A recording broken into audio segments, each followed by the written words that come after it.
Screen show कर देता हूँ। Share the screen, start the broadcast. देखो पीएच अगर निकालना है तो मैं पीएच की फॉर्मूला तो मैंने बता ही दिया था कि पीएच ऐसा होता है, पीएच ऑफ सॉल्यूशन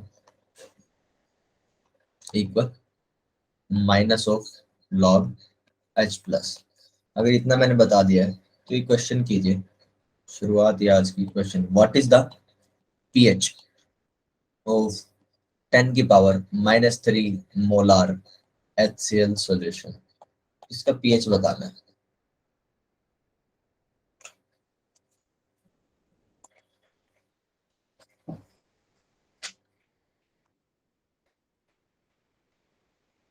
कुछ खास है नहीं है सवाल में।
किसी से नहीं हो रहा? अरे भाई, फार्मूला ऊपर लिखा है, 10 की पावर -3 मोलार, इसे कंसेंट्रेशन कितना हो जाएगा? 10 की पावर -3 तुम्हारा HCl है, टूट के H plus plus Cl minus ही तो बनाएगा। अगर ये स्टार्टिंग में 10 की पावर -3, ऐसे मत लिखो, कंसेंट्रेशन में लिखो, सी में लिख लो। T इक्वल 0 पे ये C है, ये 0 0 है, स्ट्रॉन्ग एसिड है, this is a strong acid. अगर ये स्ट्रॉन्ग एसिड है तो T equal what ever time पे जब ये रिएक्शन खत्म हो रहा होगा तो बेटा ये 0 हो जाएगा, पूरा का पूरा खत्म हो जाएगा, 100% डिसोसिएशन होता है। दिस इज 10 की पावर -3, दिस इज 10 की पावर -3। तुमको क्या है, H प्लस की कंसेंट्रेशन मिल गई, H प्लस इक्वल 10 की पावर -3, लॉग में रख दो, पीएच इक्वल माइनस लॉग 10 की पावर -3। 10 को कितनी पावर तक ले जाऊं कि 10 की पावर -3 मिल जाए? सर -3 पावर तक ले जाओगे तो ये मिल जाएगा, लॉग ओपन हो गया, ये लो पीएच कितना आ गया, 3 आ गया। अभी क्या समझ आ गया? Yes sir. तो एक और करो।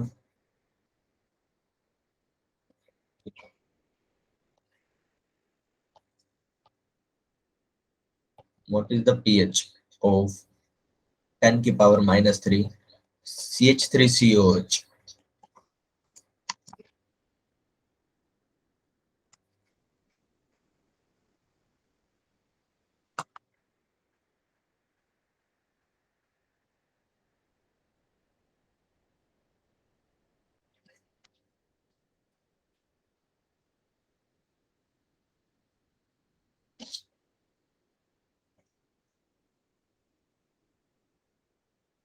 अरे वैसा ही है।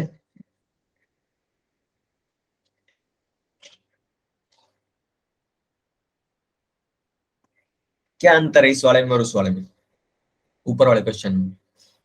3 आएगा। 3 आएगा, इसीलिए तो दिया है कि तुम 3 बोलो। पहले अंतर देखो,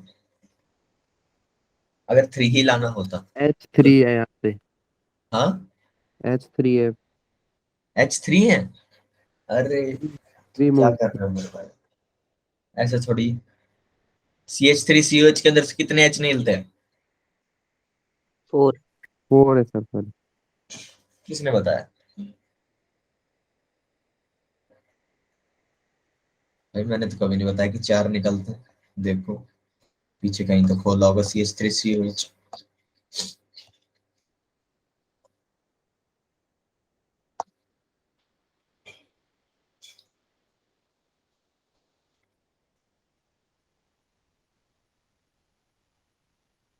ये देखो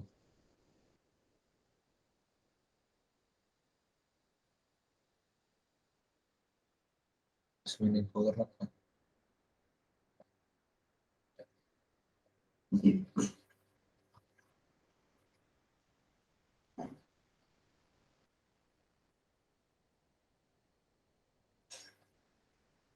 एक एच मिलता है सर। एक मिलता है? किसने बोला ये? तो विकास। विकास ने बोला। ठीक है। ये 42 देखो कहीं तो मैंने खोल रखा होगा। CH3COOH। ये देखो एक ही निकाल रखा है मैंने तो। 4 कब निकाले? किसी कंपाउंड के अंदर जितने एच होंगे वो सारे के सारे एसिडिक हो सकते हैं।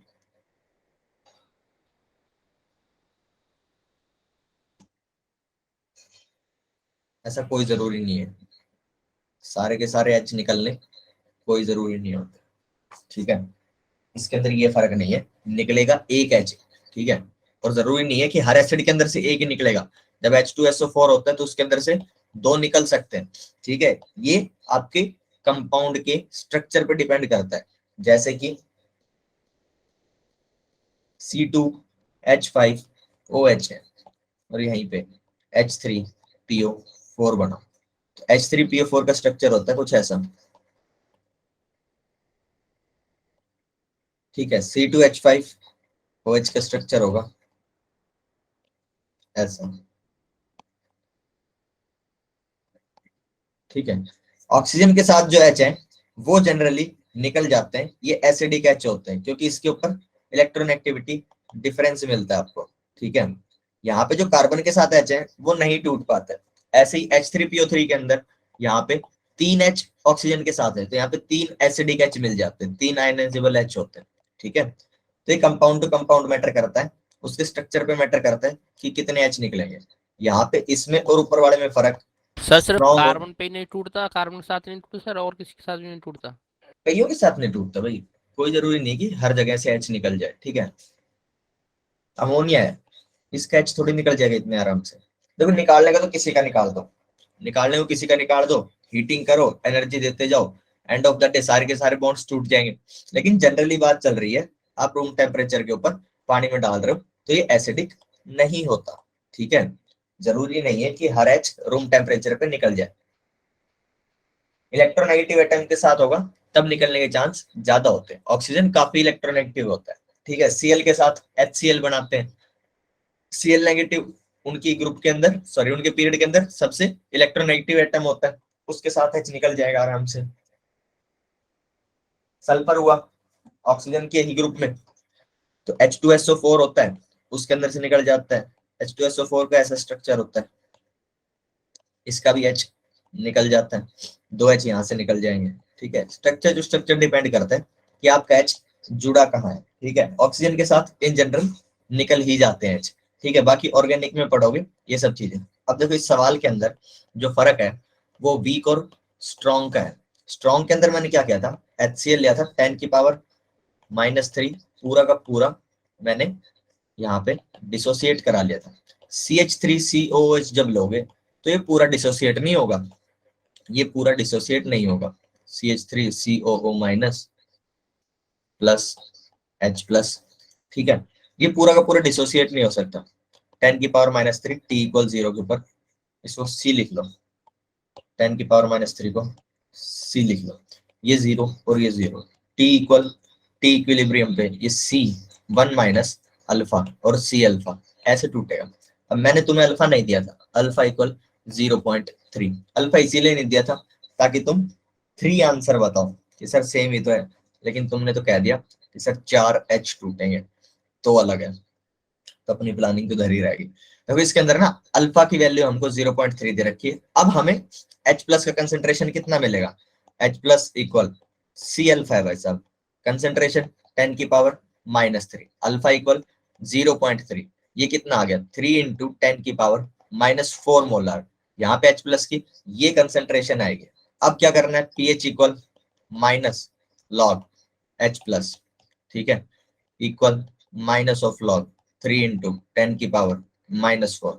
यहाँ पे क्या आ जाएगा, देखो जब लॉग है इस लॉग को कैसे तोड़ोगे, log 3 प्लस log ऑफ 10⁻⁻⁴, क्योंकि log m इंटू n कितना हो जाता है log m plus log of n।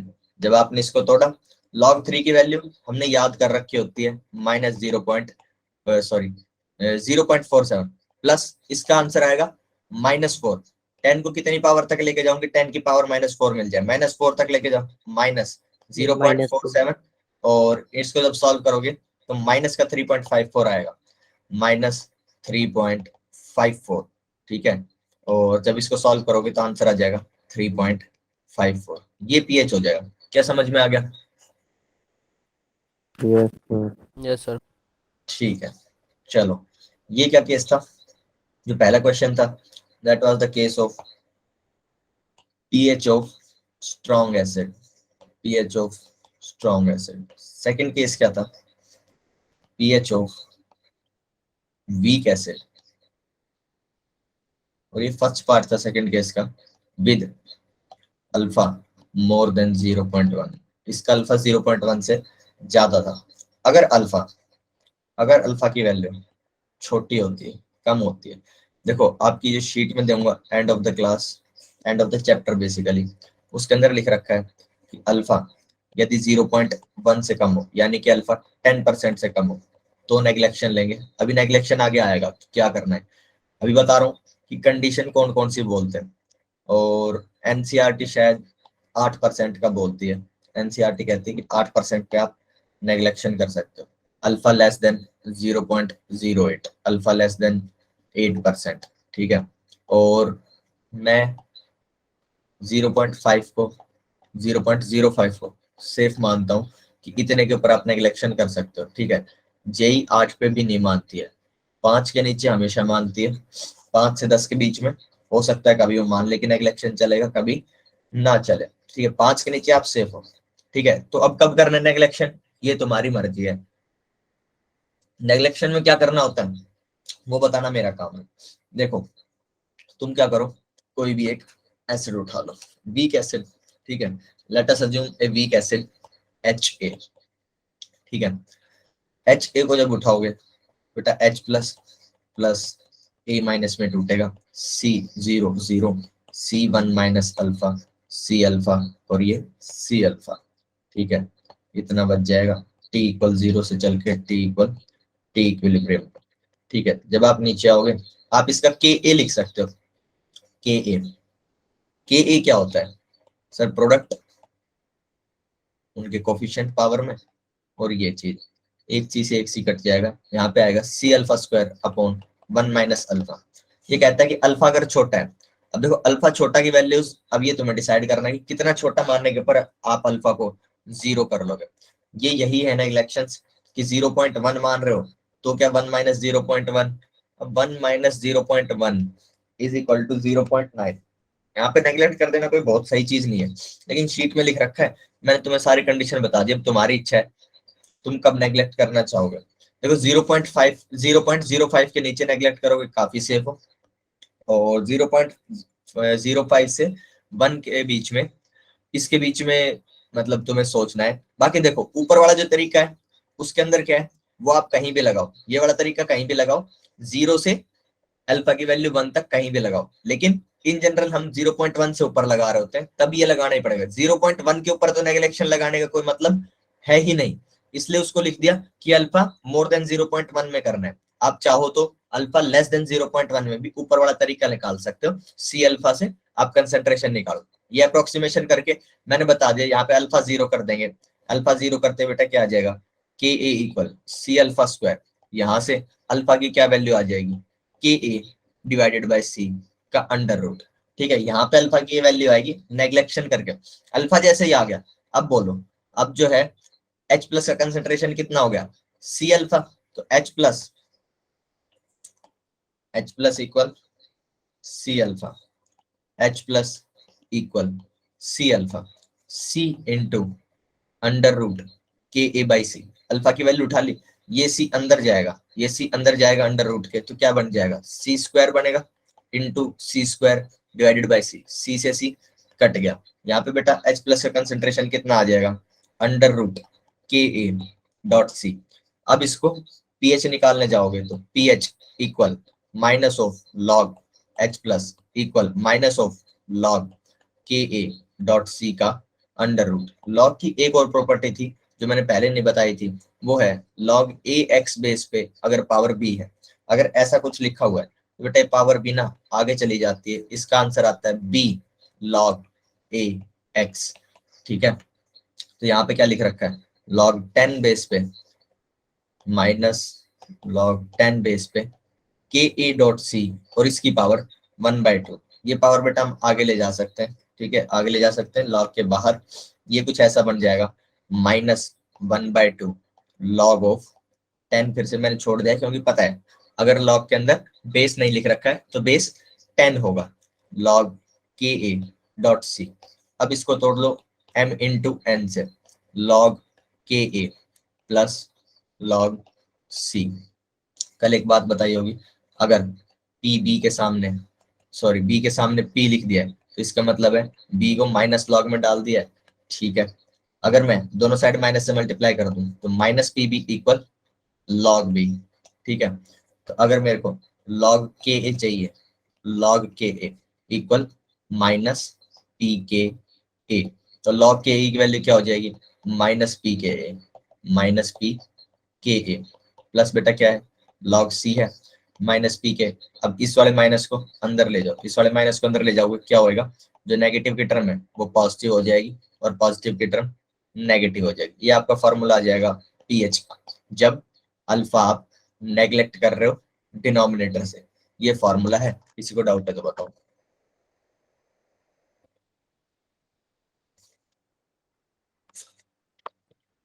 Sir P के ए कैसे लिया ये बता दीजिए।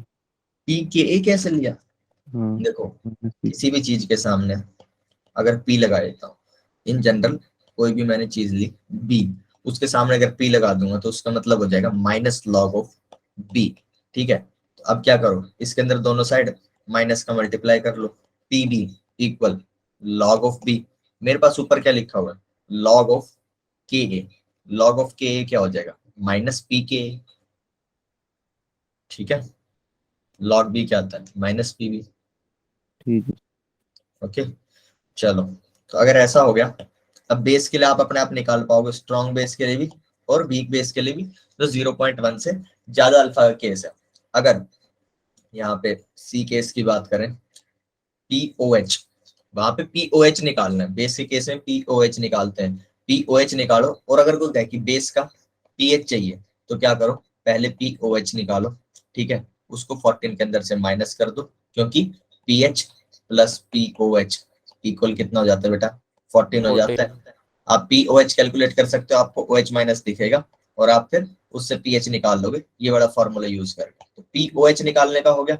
अगर pOH of a weak base बात कर रहा हूँ और with alpha neglection, with alpha neglection, तो उस केस के अंदर फॉर्मूला पीओएच का क्या आएगा, ऐसा ही आएगा सेम टू सेम 1/2 पीके की जगह पीके आ जाएगा और लॉग सी, वही formula as it is, derivation भी सिमिलर लाइंस पे होएगा, सिर्फ आपका एसिड की जगह बेस आ जाएगा, कुछ खास नहीं बदलेगा। जब आप के ए लिख रहे होते हो, के इक्विलिब्रियम के अंदर C alpha square upon 1 minus alpha, यहाँ पे के बी लिख दोगे C alpha square upon 1 minus alpha, फिर अल्फा को नेगलेक्ट करके आगे कहानी सेम टू सेम है। ठीक है, आप यहीं पहुंच जाओगे। तो ये है पीएच की कहानी, पीएच की कहानी खत्म। ठीक है, पीएच के बाद आप लोगों को लास्ट टाइम पढ़ाया था रिलेशनशिप बिटवीन के डब्ल्यू के ए एंड के बी, रिलेशनशिप बिटवीन के ए के बी एंड के डब्ल्यू। अब की बार क्या है, रिलेशनशिप बिटवीन पी के डब्ल्यू पी के एंड पी के बी। ठीक है, कुछ भी नहीं करना। जो लास्ट वाला रिलेशन था वो क्या था, के डब्ल्यू इक्वल के ए इंटू के बी। यहाँ पे दोनों साइड क्या करो, लॉग ले लो, दोनों साइड लॉग ले लो। लॉग के डब्ल्यू इक्वल लॉग के ए डॉट के बी। क्या करो, लॉग के बाहर पहले इसको तोड़ दो, इसको तोड़ दो, ये क्या हो जाएगा, लॉग के ए प्लस लॉग के बी। ठीक है, ये हो जाएगा। दोनों साइड माइनस से मल्टीप्लाई कर दो, -1 से। -1 से मल्टीप्लाई करने का क्या मतलब है, सबके सामने माइनस आ जाएगा, -1 -1। ठीक है, क्या बन जाएगा, माइनस लॉग के W equal minus of log के ए माइनस लॉग के बी। ठीक है, ये आ गया। यहाँ पे क्या हो जाएगा, माइनस पी के, सॉरी प्लस, माइनस लॉग का क्या मतलब हो जाता है, पी के डब्ल्यू। ठीक है, ये क्या हो जाएगा, पी के ए, और ये क्या हो जाएगा, पी के बी प्लस पी के बी। ये रिलेशनशिप आ जाएगा इन तीनों के बीच में। ठीक है, ये रिलेशनशिप आप यूज कर सकते हो। क्लियर है। उसके बाद बात करेंगे भाई basicity of A acid. Basicity of acid क्या होता है, देखो basicity of acid is sir number P के ऑफ, डब्ल्यू का मतलब क्या है? पी के डब्ल्यू इज माइनस लॉग के डब्ल्यू।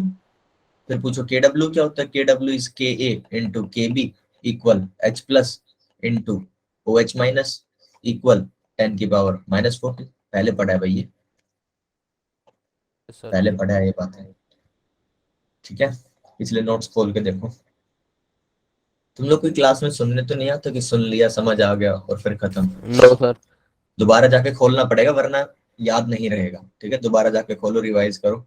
आई नहीं कि भाई इतनी थ्योरी है, इतनी ज्यादा थ्योरी है, भूलने के पूरे पूरे चांस है। Number of ionizable H plus present in the acid. एक एसिड में कितने आयनाइजेबल H हैं, ये उसकी बेसिसिटी कहलाता है। This is called the basicity of N acid. For sir acid की एग्जांपल, बेसिसिटी क्यों नाप रहे हैं, वो तो एसिड है ना। भैया जो है नाम है बेसिसिटी, नाम है बेसिसिटी। अब इसका इन डेप्थ में बताने नहीं जा रहा कि क्यों है ऐसा नाम, लेकिन नाम है। ठीक है, एसिड के लिए उसकी बेसिसिटी मेजर करते हैं। बेसिसिटी का मतलब बता दिया क्या होता है। ठीक है, तो कंसिडर इट कि ऐसा ही होता है, क्योंकि इसकी थ्योरी में कोई फायदा नहीं। मतलब इसका रीजन क्या होता है, क्लास के बाद पूछ लेना, बता दूंगा। ठीक है, अभी रिकॉर्डिंग खत्म हो जाएगा, समय कीमती है। देखो तुमसे क्वेश्चन के अंदर ये कभी नहीं पूछने वाला कि एसिड की बेसिसिटी क्यों निकालते हैं, वो यही पूछेगा कि इस एसिड की बेसिसिटी बताओ। तो बेसिसिटी ऑफ HCl क्या होगी, नंबर ऑफ आयनाइजेबल H आपको पता होना चाहिए। अगर आपको नंबर ऑफ आयनाइजेबल H पता है तो आपका काम हो गया। HCl की कितनी हो जाएगी, 1 हो जाएगी। बेसिसिटी ऑफ H2SO4, इसके अंदर से 2 H निकल सकते हैं। आयनाइजेबल H, कभी भी टोटल H मत गिन लेना, ये फॉर्मूले हैं, या ये बोलते हैं ये जो केमिकल फॉर्मूले हैं, इन सब के अंदर बाई कोइंसिडेंस मैंने ऐसे ही एग्जांपल ले रखे हैं कि जितने H है सारे के सारे आयनाइजेबल होते हैं। आपको और भी ऐसे एसिड मिल जाएंगे जिनके अंदर सारे के सारे H आयनाइजेबल नहीं होते। जैसे ऊपर मैंने एग्जांपल दिए थे C2H5OH। तो धीरे धीरे आप केमिकल बॉन्डिंग पढ़ोगे। ठीक है, केमिकल बॉन्डिंग ढंग से रिवाइज करना, दोबारा देख लेना। ठीक है, उसके अंदर से केमिकल बॉन्डिंग से आपको पता चलेगा कि स्ट्रक्चर क्या होता है। स्ट्रक्चर से आप प्रिडिक्ट कर पाओगे कि कितने H आयनाइजेबल है। इसका एक और एग्जांपल, अगर 3 H की बात करें, ठीक है, तो एक तो अब से पहले जहां भी कहीं तुम्हें अगर H3PO3 लिखा मिल जाए तुम्हारी कॉपी में, तो उसको ना काट के H3PO4 लिख देना। मैं बोलना यही चाहता था, लेकिन पता नहीं गलती से मैं कैसे बोल रहा था। एक दिन क्लास में रियलाइज हुआ H3PO3 जो होता है ना, उसके 2 ही H आयनाइजेबल होते हैं। H3PO4 के 3 H आयनाइजेबल होते हैं। ठीक है, H3PO4 के 3 H आयनाइजेबल होते हैं। H3PO3 के अंदर 2 ही H आयनाइजेबल होते हैं। ठीक है, H3PO3 जो होता होगा, जहां तक मेरा ख्याल है वो ऐसा है।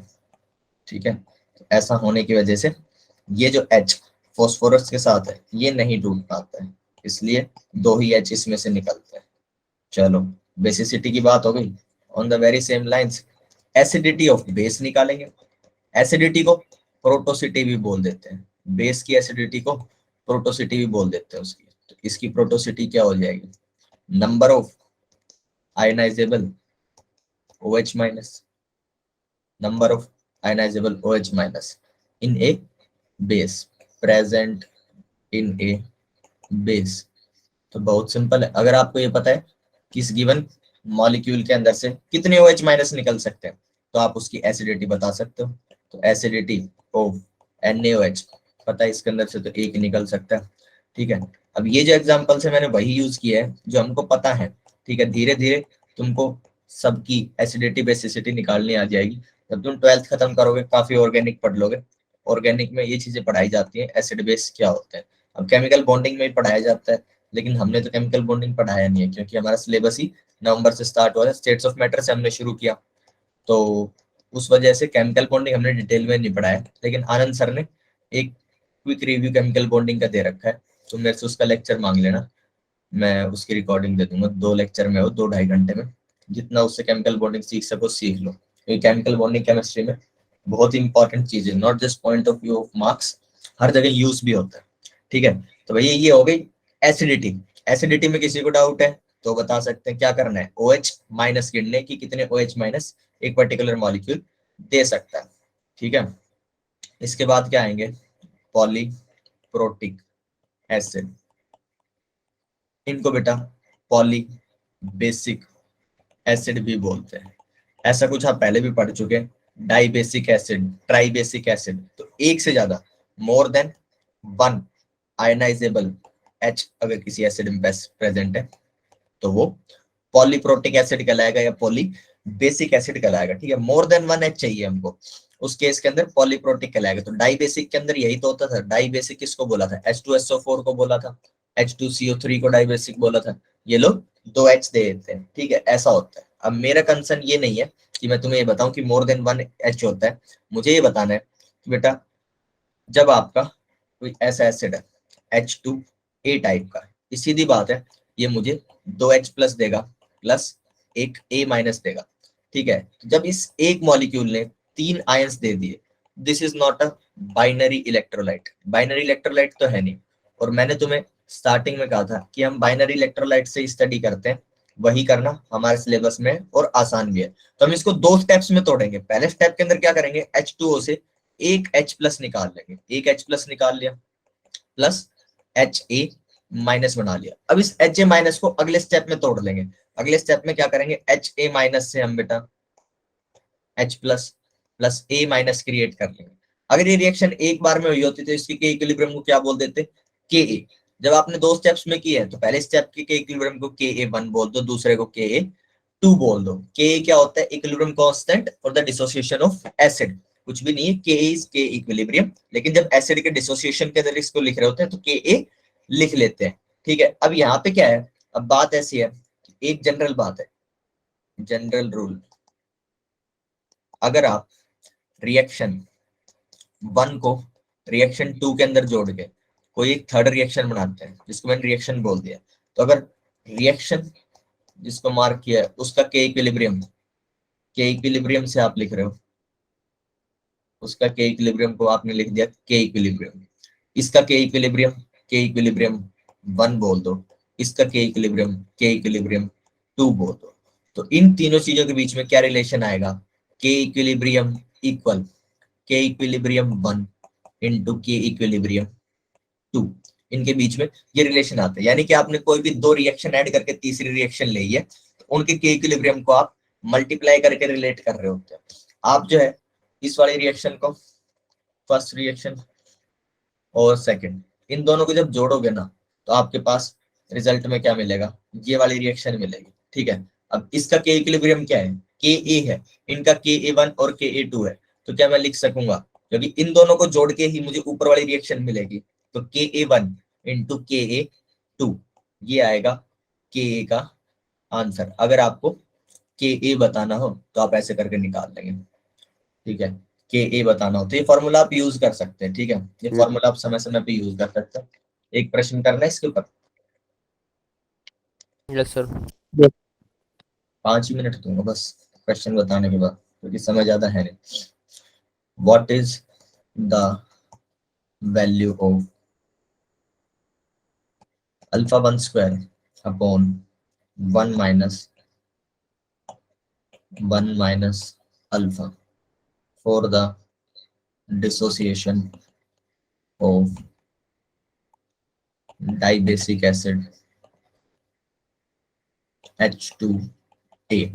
बेटा मैं आपको के ए की वैल्यू दे रहा हूँ, के ए टू की वैल्यू दे रहा हूँ। के ए टू इज 7 इंटू 10⁻11 एंड के ए इज 28 इंटू 10⁻−18। मुझे इस चीज की वैल्यू बता दो। और initial concentration C equal 28 molar दे रहा हूँ।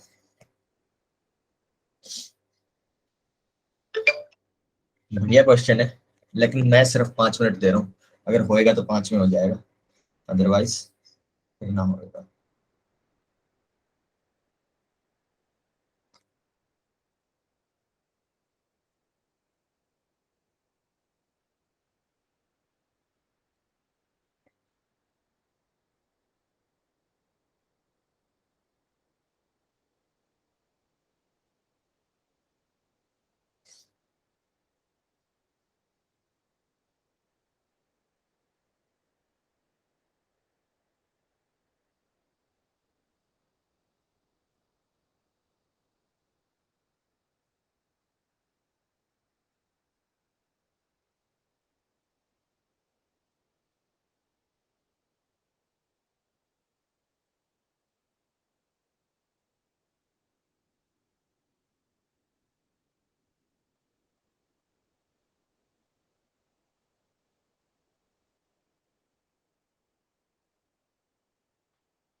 हम्म 2 मिनट तो हो गए तुम्हारे 5 में से। कुछ सूझ रहा है भाई किसी को, क्या कर सकते हैं इसमें?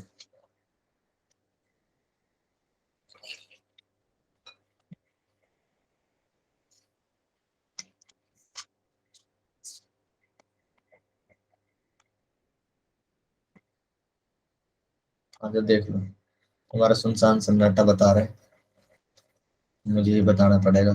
तो 2 मिनट पहले बता देते हैं, फिर और कुछ पढ़ देंगे। चैप्टर खत्म करना है भाई। देखो H2A एक एसिड है, ध्यान से सुन लो, बढ़िया क्वेश्चन है। ऐसे ही मैंने गलती से बना दिया था और ज्यादा मुश्किल बन गया।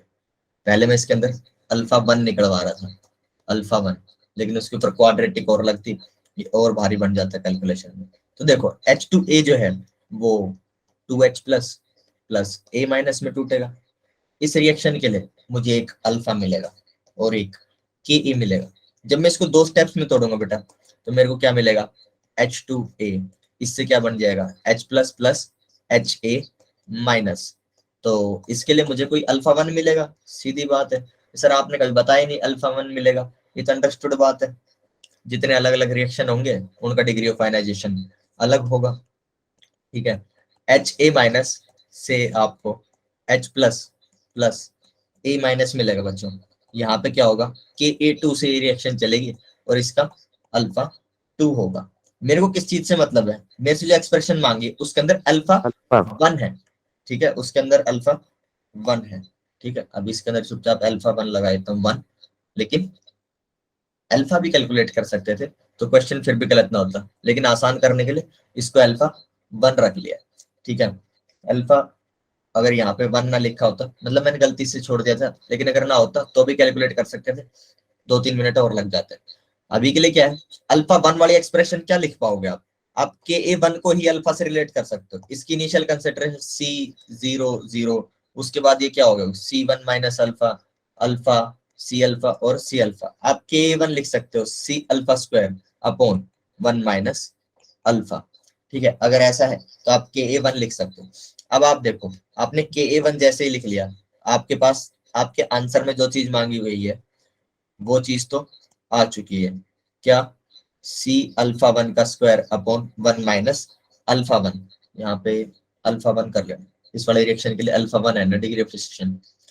ठीक है, Ka1 ये चीज मिल गई। अगर आपको C मिल जाए और Ka1 मिल जाए तो आप इस चीज की वैल्यू निकाल लोगे। C तो गिवन है 28 मोलर, थोड़ी सी मेहनत किस पे करनी है, Ka1 पे। तो Ka1 कहां से आएगा, Ka1 into Ka2 equal Ka होता है। ठीक है, अभी ऊपर ही पढ़ा है कि अगर दो रिएक्शंस होंगे, कोई डाइबेसिक का डिसोसिएशन हो रहा है, तो फिर उसका आंसर Ka का कैसे आएगा, दोनों रिएक्शंस के आप मल्टीप्लाई कर दो Ka। ठीक है, ये हो गया Ka1 इंटू Ka2। तो बेटा Ka1 कितना आ जाएगा, Ka1 आ जाएगा Ka डिवाइडेड बाय Ka2। यहां से Ka1 की वैल्यू ले लो। Ka क्या दे रखा है मैंने, 28 गुना 10 की पावर -18। Ka2 क्या दे रखा है, 7 इंटू 10 पावर -11। ये हो गया। यहाँ से कितना आ जाएगा, 4 इंटू 10 की पावर -7 आता है इसका आंसर। ठीक है, 4 इंटू 10 की पावर -7 यहाँ पे रख दो, 4 इंटू 10 की power -7 by C equal alpha square, alpha 1 का स्क्वायर अपॉन 1 माइनस अल्फा 1। यही चीज क्या है, यही मेरा आंसर है। ठीक है, इसके अंदर आप C की वैल्यू जैसे 28 रखोगे, 4 इंटू 10 की power -C by 28 equal answer. ठीक है, 1/7 आंसर आ जाएगा। आंसर इज 1/7 गुणा 10 की पावर -7। ये वैल्यू लगभग लगभग 1.42 इंटू 10 की पावर -8 मोलार हो जाएगी। ठीक है जी, चलें आगे, समझ आ गया, यस सर। नोट कर लो, आराम से जाके देख लो। ठीक है, इसके बाद क्या आ जाएगा, इसके बाद पॉली प्रोटिक बेस, इसको आप भाई साहब पॉली एसिडिक बेस भी बोल सकते हो। ठीक है, अब वही होगा, कोई आप MOH2 टाइप का बेस ले, वो एक बार में 2 OH minus plus 2 OH minus plus M plus ये चीज दे देगा। तो आप इसको अलग अलग स्टेप्स में तोड़ोगे, जब अलग अलग स्टेप्स में तोड़ोगे, इस वाले का Kb होगा, दूसरे स्टेप में ऐसे करोगे Kb1 होगा, कोई Kb2 का रिएक्शन मिलेगा। ठीक है, तो इनके अगर आपको Kb से रिलेट करने हैं, तो वो इस रिलेशन से रिलेट हो जाएंगे। आगे कहानी सेम टू सेम एसिड जैसी है, आगे पीछे दोनों साइड, सिर्फ एसिड की जगह बेस ले लिया, Ka की जगह क्या हो गया, Kb हो गया। ठीक है जी, चलो इसके बाद क्या आएगा, सॉल्ट हाइड्रोलिसिस। सॉल्ट हाइड्रोलिसिस होता क्या है, सॉल्ट हाइड्रोलिसिस सबसे पहले ये समझ लेते हैं, सॉल्ट हाइड्रोलिसिस। सॉल्ट हाइड्रोलिसिस समझते हैं कि क्या चीज होती है। सॉल्ट हाइड्रोलिसिस के अंदर हमने देखो अब तक क्या किया है, हमने अब तक एसिड स्प्लिट कराए। ठीक है, एसिड स्प्लिट कराए हैं, कहीं पे बेस का रिएक्शन करा के उसको, बेस का पानी के साथ रिएक्शन करके उसको डिसोसिएट करा लिया। ठीक है, ऐसा किया है। ठीक है, और हमने क्या करा है, एसिड बेस को रिएक्ट कराया और सॉल्ट प्लस वाटर ले लिया। जैसे ही ये सॉल्ट प्लस वाटर बना, मेरा आपका टॉपिक शुरू हो जाता है। ठीक है, ये सॉल्ट है, ये वाला सॉल्ट बनता है। ये जो बीकर है आपका, इसके अंदर आपने CH3COOH NaOH NaOH ले लो, यहाँ पे NaOH, NH3 भी बेस है लेकिन NaOH ले लेते हैं। ठीक है, इससे क्या बन रहा होगा, यहाँ पे CH3COO Na होगा। कुछ टाइम में इक्विलिब्रियम आ चुका होगा, अब कुछ CH3COH पड़ा होगा, कुछ NaOH पड़ा होगा, और कुछ भाई साहब ये सॉल्ट बन गया होगा, प्लस वाटर बना होगा। तो वाटर तो इसके अंदर अनंत लेवल है, वो इसी के अंदर मिक्स हो गया होगा, वो हमारा कंसर्न नहीं है। बेटा अगर किसी तरीके से मैं इस सॉल्ट को एक्सट्रैक्ट कर लूं इसमें से और बाहर ले आऊं सिर्फ CH3COO Na को, अब क्या करूं, इसको दोबारा से एक बीकर में डाल दूं जिसके अंदर पानी है। तो अब की बार क्या होगा, अब की बार ये सॉल्ट टूटने लगेगा और इसका एक इक्विलिब्रियम आएगा। उस इक्विलिब्रियम के अंदर क्या होगा, हमारे सॉल्ट की डिसोसिएशन के आयंस आ रहे होंगे, ये लो। तो ऐसा होना, this thing is called salt hydrolysis. Salt hydrolysis, इसको बोलते हैं भाई साहब सॉल्ट हाइड्रोलिसिस। लिसिस शब्द का मतलब होता है बच्चों टूटना। ठीक है, लिसिस होता है टूटना, हाइड्रो का मतलब होता है पानी, सॉल्ट का मतलब होता है सॉल्ट। सॉल्ट को पानी में डालने की वजह से टूट जा रहा है, इज कॉल्ड सॉल्ट हाइड्रोलिसिस। ठीक है, इसके अंदर हम इसी चीजों की बात करने वाले हैं इस टॉपिक में। सबसे पहले बात करते हैं भाई साहब टाइप्स ऑफ सॉल्ट की। टाइप्स ऑफ सॉल्ट्स, सॉल्ट्स कैसे कैसे हो सकते हैं। तो बेटा अभी जो मैंने सॉल्ट बनाया था उसके अंदर CH3COOH प्लस NaOH मिक्स किया था, that was the kind. CH3COH एक वीक एसिड था प्लस एक स्ट्रॉन्ग बेस NaOH मैंने मिक्स किया। ऐसे के एग्जांपल क्या हो सकते हैं, CH3COO Na, ये किससे बना है भाई साहब, ये बना है CH3COOH प्लस NaOH। इसके अंदर ये क्या है, ये वीक एसिड है और ये क्या है, स्ट्रॉन्ग बेस है। ठीक है, इसके अलावा इसका एग्जांपल क्या हो सकता है, NaCN। NaCN is made up of NaOH plus HCN। This is a weak acid, this is a strong base. ठीक है, एक तो ये बात हो गई, एग्जांपल्स हो गए। एक बात ये है, इस सॉल्यूशन का कभी ना कभी इक्विलिब्रियम आएगा। वो जो सॉल्यूशन का इक्विलिब्रियम आएगा ना, उसके अंदर एसिड बेस नेचर प्रेजेंट हो सकता है। और अगर आपने weak acid plus strong base का सॉल्ट यूज किया है सॉल्ट हाइड्रोलिसिस में, तो उसका इक्विलिब्रियम नेचर बेसिक आएगा। आपके स्ट्रॉन्ग जो चीज है उसका जो नेचर है वही आपके इक्विलिब्रियम में शो हो रहा होता है। ठीक है जी, स्ट्रॉन्ग वाली का चीज आपके इक्विलिब्रियम में शो होगा। ठीक है, तो यहाँ पे बेस स्ट्रॉन्ग था तो इक्विलिब्रियम नेचर बेसिक मिलेगा। ऐसे ही टाइप का एक और सॉल्ट पढ़ लो जिसके अंदर क्या होगा, वीक बेस होगा, स्ट्रॉन्ग एसिड होगा। ठीक है, एग्जांपल क्या हो जाएगा इसका, NH4Cl। किससे बनाए, ये बनाए जी अमोनिया प्लस HCl से। ठीक है, एटसेट्रा लिख दो। इसका जो है इक्विलिब्रियम सॉल्यूशन कैसा होगा, क्या कोई बता सकता है इसका इक्विलिब्रियम सॉल्यूशन कैसा होगा, इसका इक्विलिब्रियम सॉल्यूशन कैसा एसिडिक। होगा, सर एसिडिक। एसिडिक होगा। ठीक है, एसिडिक होगा बिल्कुल, क्योंकि इसके अंदर जो स्ट्रॉन्ग चीज है उसी चीज का नेचर इक्विलिब्रियम पे रिफ्लेक्ट होगा। वैसे इससे आगे अगला जो टॉपिक है वो क्या है, strong acid plus strong base. ठीक है, एग्जांपल क्या हो जाएगा, NaCl made up of NaOH plus HCl। चलो भाई ये बात हो गई। इसका इक्विलिब्रियम सॉल्यूशन कैसा होगा, इसका इक्विलिब्रियम सॉल्यूशन कैसा होगा, क्या कोई गैस मार सकता है, दोनों स्ट्रॉन्ग, इसका इक्विलिब्रियम सर सॉल्यूशन मीडियम। क्या चीज, न्यूट्रल आएंगे। Medium sir. Neutral. Neutral, neutral. Medium कुछ नहीं होता, न्यूट्रल। ठीक है जी, उसके बाद लास्ट जो केस आएगा वो आएगा वीक प्लस वीक। तो यहाँ पे आप बड़ा लॉजिक नहीं लगा सकते कि कौन स्ट्रॉन्ग है, उसका नेचर आएगा। वीक प्लस वीक का क्या एग्जांपल हो जाएगा बच्चों, CH3COO NH4। ठीक है, ये किससे बना है, ये बना है CH3COOH प्लस NH3 से। एग्जांपल हो गया। इसका जो इक्विलिब्रियम नेचर है, इसके इक्विलिब्रियम नेचर को द इक्विलिब्रियम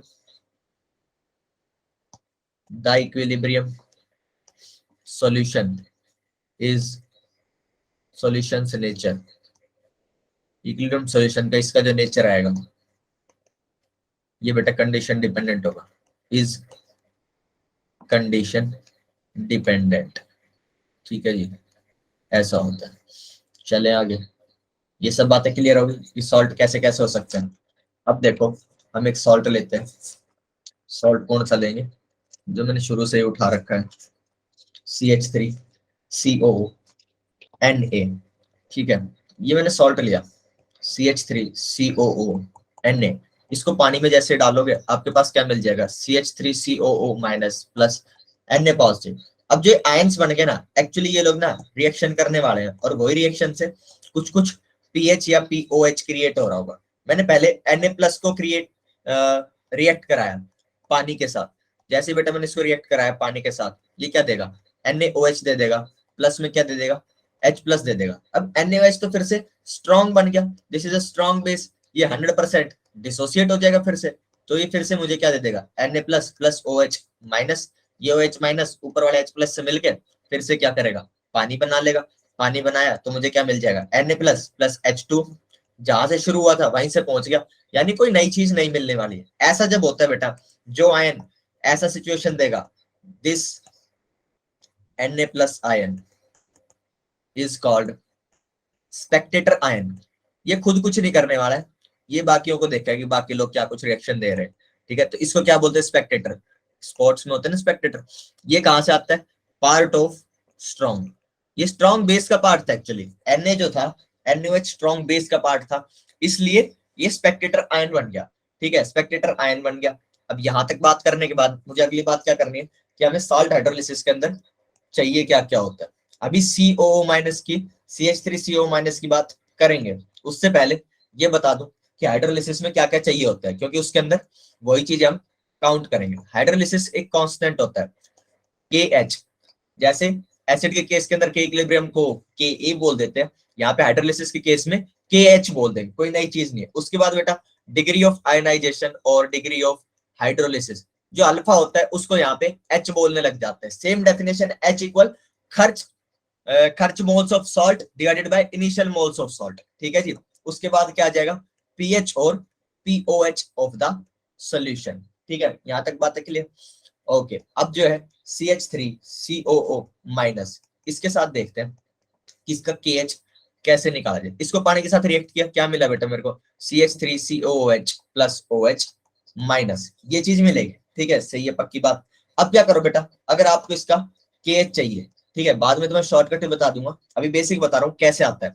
आपका जो एसिड मिल रहा है ना, आपको जो भी एसिड बन रहा है बेस बन रहा है, अगर कभी बेस का पार्ट जो है हमारे पास सॉल्ट में उसको रिएक्ट कराओगे तो वो कोई वीक बेस क्रिएट कर रहा होगा पानी के साथ, तो ये जो एसिड है ना इसका डिसोसिएशन लिख लो। इसका डिसोसिएशन क्या आ जाएगा CH3COO minus plus H plus, ठीक है। इसके लिए के इक्विलिब्रियम इज के एसिडिक, ठीक है, के आ जाएगा। उसके बाद क्या करो बेटा, पानी को डिसोसिएट कर लो, पानी को डिसोसिएट कर लो। पानी को डिसोसिएट करेंगे तो क्या हो जाएगा, यहाँ पे KW से डिसोसिएट होता है H plus into OH minus, because KW is, देखो यहाँ पे सर के इक्विलिब्रियम लिखोगे, के इक्विलिब्रियम के इक्विलिब्रियम क्या आता है H प्लस और OH minus divided by H2 मैंने कहा कि इसकी कंसेंट्रेशन 1 मान लो, ये क्या बच गया H प्लस OH माइनस, ठीक है, ये किसके बराबर होता है KW के, तो ये KW से डिसोसिएट होता है।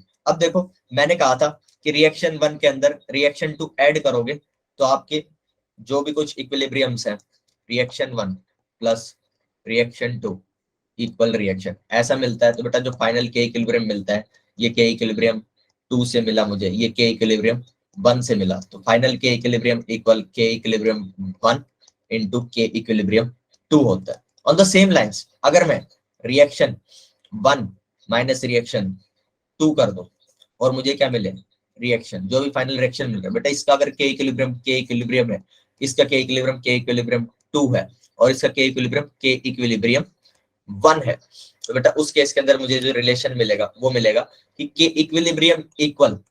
इक्विलिब्रियम 1 जो माइनस हुआ था वो डिवाइड में आ जाएगा उसका के इक्विलिब्रियम, ये लीजिए ऐसा मिलता है। तो आप क्या कीजिए, इसे अपनी रिएक्शन 1 बोल लीजिए, इसे रिएक्शन 2 बोल लीजिए। आप अगर ध्यान से देखेंगे 1 मिनट का समय है, reaction 1 minus 2, reaction 1 minus reaction 2, वो मुझे कौन सी रिएक्शन दे रही, सबसे ऊपर वाली, दिस इज कॉल्ड रिएक्शन, ये मुझे रिएक्शन दे देगी, ऊपर वाली चीज मिल जाएगी। अगर आप H2O वाली इक्वेशन के अंदर से नीचे वाली इक्वेशन घटा दोगे तो आपको ऊपर वाली रिएक्शन मिल जाएगी। घटाने का मतलब ये है जब आप कोई चीज आपके रिएक्शन में माइनस में दिख रही होती है तो उसको दूसरी साइड ले जाके पॉजिटिव कर देना होता है। तो जब आप H2O के अंदर से CH3OH माइनस ये CH3COOH घटा रहे होगे तो ये माइनस का आएगा, उसको RHS पे ले जाना, वो ऊपर वाली रिएक्शन मिल जाएगी आपको, ठीक है। मतलब दोनों साइड जितने भी माइनस बनेंगे उनको साइड चेंज कर लेना, ऊपर वाली रिएक्शन मिल जाएगी। अगर बेटा ऐसा हो रहा है 1 के अंदर से 2 घटाने से अगर मेरे को सबसे ऊपर वाली रिएक्शन मिल रही है तो फाइनल रिएक्शन जो है उसका के इक्विलिब्रियम लिखना होता है। वो क्या होता है, जिसमें से घटाया उसका के इक्विलिब्रियम KW डिवाइडेड बाय के। यहाँ पे मुझे इसका क्या मिल गया है, हाइड्रोलिसिस कांस्टेंट, हाइड्रोलिसिस कांस्टेंट मिल गया मुझे, ये चीज क्लियर। इसके बाद बार बार जो है आपको हाइड्रोलिसिस कांस्टेंट ऐसे अल्टी पल्टी मार के माइनस वगैरह करके कैलकुलेट नहीं करना, एक शॉर्टकट है। शॉर्टकट क्या है, शॉर्टकट ये है, ये वीक के केस में होगा वीक एसिड प्लस, मतलब वीक एसिड और वीक बेस ऐसा कुछ प्रेजेंट है, वीक एसिड और वीक बेस अगर ये प्रेजेंट है तो आप ये शॉर्टकट यूज कर सकते हो कि KH एसिड के केस में KH इक्वल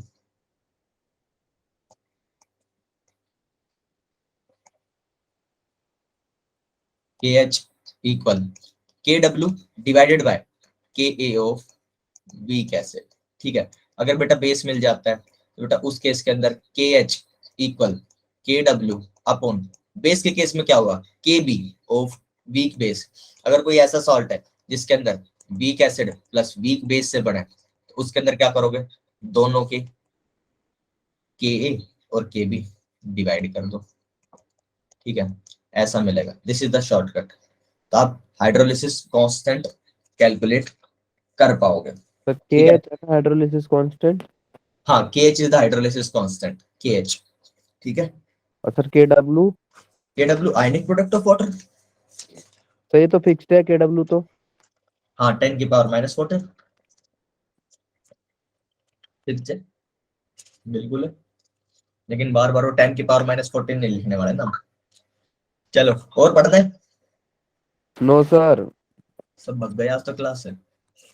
ठीक है, थ्योरी में मारे गए हैं। शॉर्टकट दोबारा समझा लेना।